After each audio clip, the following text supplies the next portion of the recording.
We are back talking about Baldur's Gate 3 characters. This time, it is everybody's favorite Dommy Mommy. Oh god, I can't believe I just said that.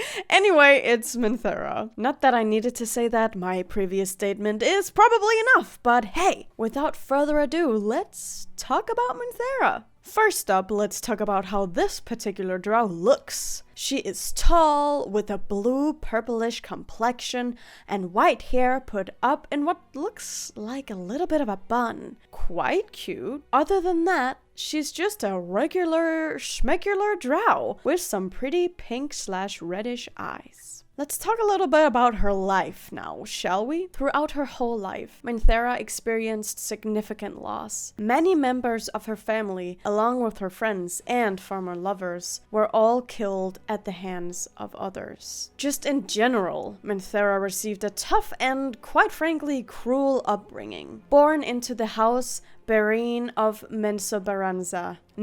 I guess. She survived her first assassination attempt while still being a newborn, suckling on her mother's breast. Needless to say, that cannot have been easy for her. Her mother protected the newborn, aka her, and received a dagger wound while protecting her daughter. Later, Minthara will claim that day she tasted her mother's blood mixed with milk.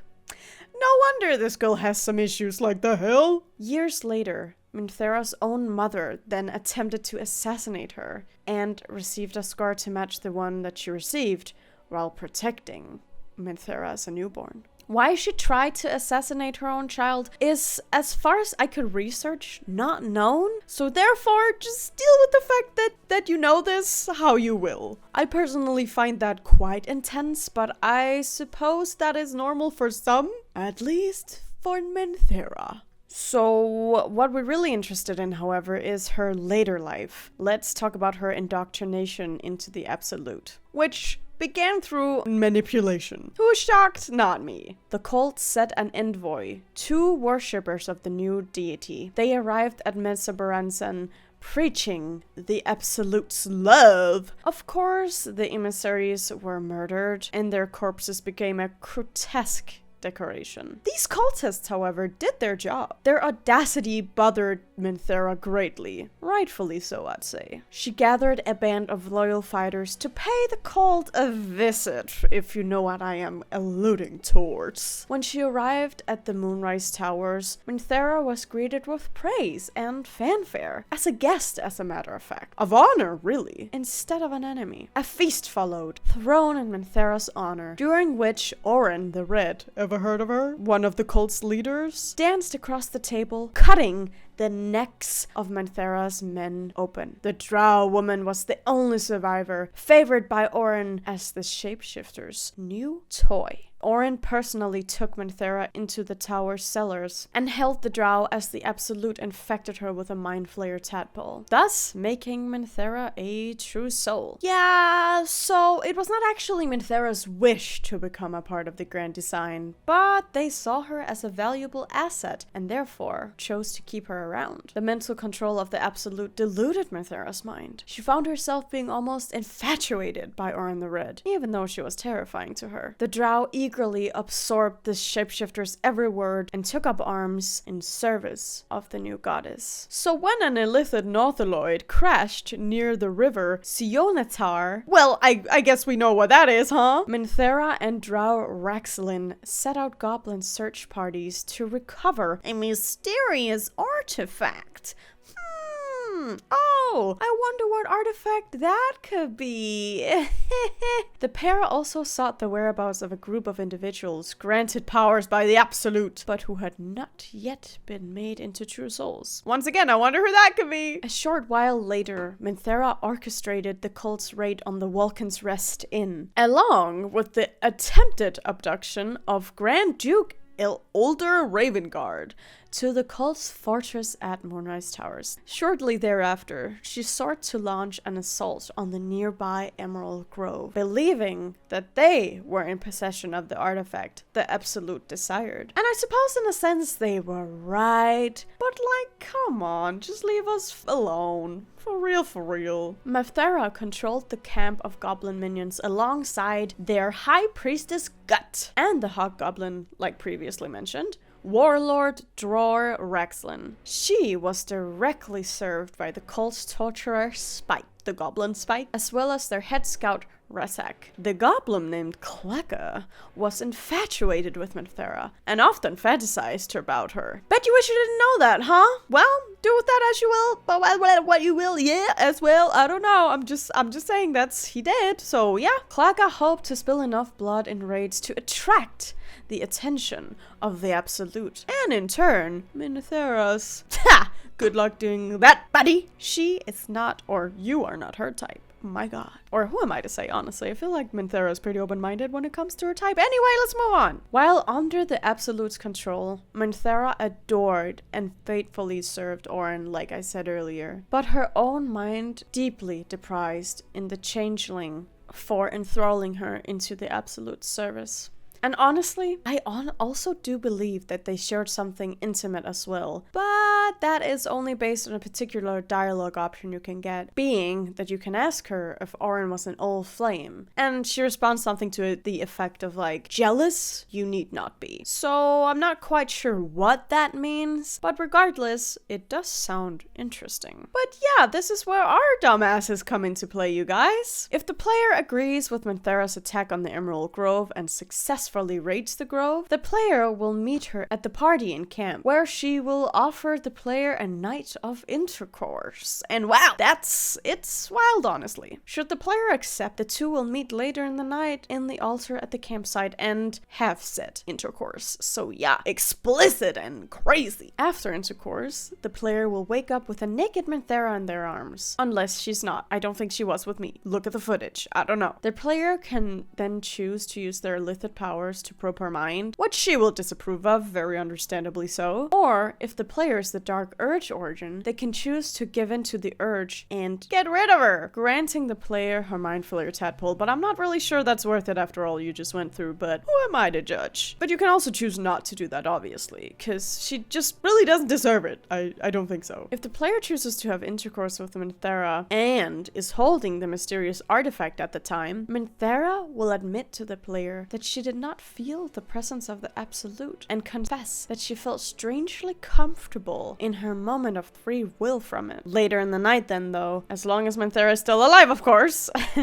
and regardless of whether or not the player chose to have intercourse with Minthara, Minthara will confess that she has been ordered to kill the player. The player can then attempt to dissuade Minthara from this. If the player succeeds, she will recommend them not to go to the goblin camp again, due to them having orders to, will get rid of the player, and then bid farewell until they meet again, which will be at Moonrise Towers. However, you can also choose, which I'm not sure whether or not this is a fail or what it is, but I've done this a few times now. You can knock her out instead of get rid of her when you first encounter her in the goblin camp, and then you will meet her in Moonrise Towers, and you are then able to save her, which I think is quite nice, and I think I prefer that method, honestly, because that means that you don't have to get rid of the entire grove and all that stuff. I'm not sure if there is a way to get her to be around you in Act 1 without being a murderous little prick. I'm not really sure that there is. That was a little bit of background about what we know about Minthara so far. So now, my favorite installment, let's talk about what it's like to date her. Because yes, the intercourse is of course what can start your interactions in regards to dating her, but it is not the whole cake. So let me introduce you to said whole cake. What is it like dating Minthara? So, To gain Minthara's heart can be difficult, at least if you want to do a bit of a 6-9, you know what I'm saying, with her at the altar. Then there's gonna have to be some sacrifices. Like I just mentioned before, you do have to go get the grove. Other than that, it won't happen, and I did it, and I must say, I'm not sure it was worth it because it made me extremely sad. A lot of people left my party, so yeah. But that just means that I chose to be quite evil in this playthrough that you're seeing me play. Yeah, it's not satisfying. You guys, how are you evil? I can't handle it. But I mean, it is still interesting to see the different outcomes. But yeah, no, I think I'm gonna stick to being a little good bean. This is not about dating Minthara, is it? Let's just get to now. Let's talk about romancing Minthara. Well, I don't want to annoy or disappoint the stans because I do understand what is intriguing and interesting about this particular romance. So, I don't really like killing the grove at all.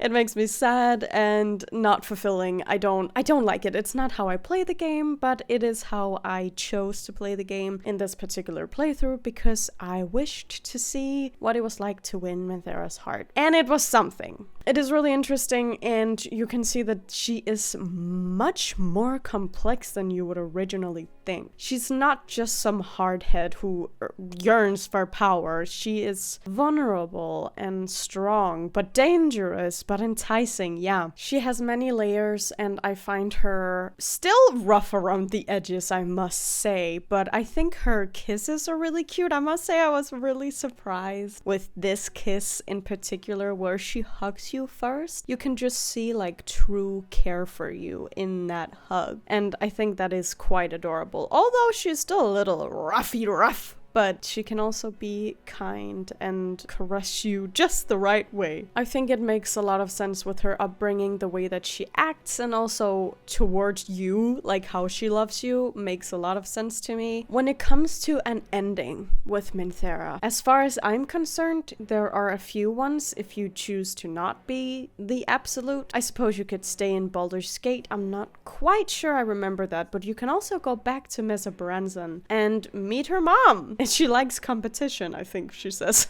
So let's go visit her. Yeah. And I think that that is quite cute. And then you of course go to the party with her and all that. Celebrate your friendships. But one thing that is truly canon is also the fact that Minthara kind of tries to plant a new sort of tadpole in your brain because she desires to become the absolute. She very early on, actually after defeating Thorm, so I suppose it's not that early on, she wants you to think about the fact that you could get this power. It must be attainable. You could reign over this town. And I think that's quite dangerous and scary. And not something that is on my radar particularly, but I understand why it's on hers. She will be a little disappointed with the fact that you didn't become the absolute, but still love you and be good about that. So while Minthara might not be my first choice of romance, I certainly understand the appeal, because like I said, a dummy mommy, like she is cute and she is multifaceted, so I do understand why you would want to pick her. She's also a little bit of